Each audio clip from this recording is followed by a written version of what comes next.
Buenas tardes, estamos con Antonio Bernales, director de Futuro Sostenible, organización dedicada a la construcción de procesos de confianza para la transformación de los conflictos, particularmente los socioambientales. Para comenzar entonces, Antonio, quisiéramos hacerte la siguiente pregunta. En los escenarios altamente conflictivos, como lo son aquellos vinculados a las industrias extractivas, ¿qué oportunidades hay en nuestro país para iniciar estos procesos de diálogo? Bueno, Manolo, gracias por tu pregunta. En realidad depende en qué momento del conflicto estás. Efectivamente, si la situación es altamente conflictiva, hay que pensar primero cómo reducir tensiones. Y es un elemento complicado porque efectivamente las partes se encuentran con una carga emocional muy fuerte y también con percepciones exacerbadas sobre el otro. Entonces, pero en general la transformación de conflictos yo creo que es una filosofía y hay metodologías que se están desarrollando en América Latina más que en otras partes del mundo, y la oportunidad del diálogo es siempre, no de la misma manera. Cuando digo siempre significa que el diálogo tiene que estar instaurado como parte de nuestra cultura social, de manera que podamos responsablemente abordar las diferencias que serán siempre naturales, más aún cuando son diferencias de intereses. Alguna vez comentaste que los derechos humanos eran una ventana para poder iniciar estos procesos de diálogo. ¿A qué te referías con eso? Bueno, es fundamental, Manolo, porque es cierto que las comunidades muchas veces no quieren tener un contacto abierto, un diálogo, como le llamamos nosotros, porque tienen temor. Y tienen temor porque la historia de nuestra región y la historia de nuestros países es de no reconocimiento de derechos. Hay mucha déficit de ciudadanía y esto hace que las comunidades, que muchas veces, no digo siempre, han sido históricamente afectadas o violentadas, pues tengan significativos temores respecto a si van a ser tratadas con justicia, y en segundo lugar tienen temores del futuro, porque hay que acordarse que muchas de las comunidades donde están los recursos naturales extractivos son comunidades que de alguna manera han vivido de un espacio de vida y de unos recursos y que difícilmente son encontrables en otros lugares o que implican cambios fundamentales en su modo de vida, en su cultura. Es cierto que no son comunidades estáticas, han venido acomodándose a lo largo de 500 años y siguen en un proceso de cambio. Por lo tanto, tampoco no hay que pensar que son comunidades, entre comillas, todas ancestrales o todas tradicionales. Hay de todo y creo que lo más importante es una aproximación respetuosa, culturalmente sensible y basada en un enfoque de derechos. En estos ejemplos, y vamos pensando en algunos casos, muchas veces ni las comunidades ni las empresas quieren la presencia del Estado.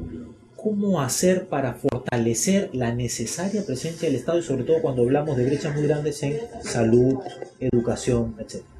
Mira, acá hay dos entradas. De entrada del ciudadano, que es la que nos interesa más, es ineludible e impostergable que el Estado asuma responsabilidades. Lo que los ciudadanos quieren es tener un Estado que los escuche y en el mejor de los casos los represente. Cuando no sienten que son escuchados ni menos representados es cuando las comunidades locales dicen prefiero conversar directamente con quien está al frente, que puede ser una empresa, una organización, que tener a un Estado que no le ha sido funcional ni mucho menos ha tenido roles muy claros respecto a sus derechos y sus intereses. Es indispensable, no hay sostenibilidad sin un diálogo tripartito, y este diálogo tripartito tiene que estar enfocado en valores y en una visión compartida. La visión compartida solo se logra cuando el Estado escucha a sus ciudadanos y construye propuestas de desarrollo en función de los intereses nacionales, pero también los intereses específicos. Tenemos muy buena historia de diálogos en el Perú, si bien es cierto que los agentes de mediación históricamente han sido, por ejemplo, la Iglesia. Sabemos que el desarrollo moderno del Estado y desde la creación de la Defensoría se han creado espacios de una cualidad distinta y ya se tiene por lo menos un agente en el Estado que piense de una manera un poquito más desde el enfoque de derechos humanos y por lo tanto da una ventana para las partes. Porque digo para las partes, no solamente para las personas, las empresas también están recurriendo justamente a la Defensoría para pedir orientación. Ese es un caso novedoso que creo que tiene que ser remarcado. Creo que los espacios de cooperación y de diálogo se van a multiplicar. Existen muchos y muchos han fracasado también, probablemente en parte porque se ha esperado demasiado de ellos y ha habido un pobre diseño de este tipo de procesos. Yo creo que hay bastante que aprender, hay metodologías que efectivamente funcionan y lo más importante es evitar de que un proceso de diálogo sea la panacea. Yo creo que son procesos importantes, muchas veces se adaptan a diferentes circunstancias y a veces es bastante difícil también llevarlos a la práctica. ¿Qué rol juega la responsabilidad social para iniciar estos procesos de diálogo en escenarios altamente conflictivos como los que estamos hablando? Yo creo que es un camino importante y necesario.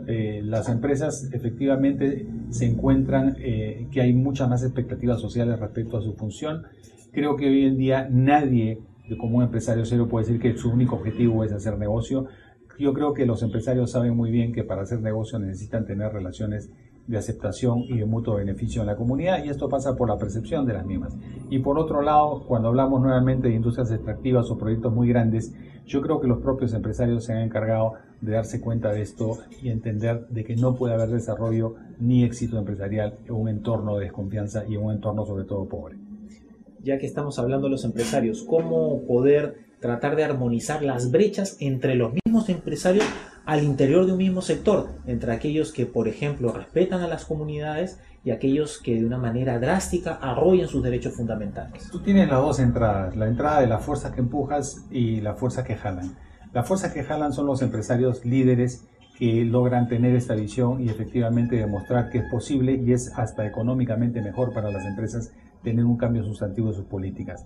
Y las fuerzas que empujan son las fuerzas sociales. Es la propia comunidad que debe exigir sus derechos, debe también organizarse, cosa que no es fácil, y es el Estado que debe acompañar este proceso y generar de una manera más innovativa y más eficaz las nuevas reglas de juego, los nuevos escenarios, los nuevos estándares de relación que permitan efectivamente que la responsabilidad social tenga una mejor práctica por parte de las empresas, pero también que todos los actores sociales se alineen en esta nueva visión, que la responsabilidad va más allá de lo que podemos exigir como derechos o tener como obligaciones, y es la visión compartida de crear un mundo mejor. Una última pregunta. ¿Cuál es tu opinión respecto a la voluntariedad de la responsabilidad social frente a algunas voces que indican la necesidad de incorporarla a los procesos de regulación y fiscalización del Estado? Mira, Manolo, lo que era el debate en Europa y en muchos países hace algunos años, hoy el día es mucho más claro respecto a lo que está pasando con la economía mundial. Entonces, en realidad, es necesario que haya siempre una regulación proactiva por parte del Estado, que no es otra forma de decir que es la sociedad que exige a sus funcionarios públicos que regulen mejor las actividades humanas. Yo no digo que la responsabilidad social tenga que regularse. Lo que estoy diciendo es que cuando hay estos vacíos y estas prácticas que dan lecturas distintas, algunos las premian y otros le niegan los méritos para esa premiación, es que hace falta que la regulación vaya siempre mejorando. Pero la responsabilidad social debe ser siempre parte de la responsabilidad de la creatividad humana y por lo tanto un hecho voluntario para los individuos y para las instituciones privadas y públicas de querer crear nuevamente un mundo mejor. Bien, muchas gracias y buenas tardes. Gracias.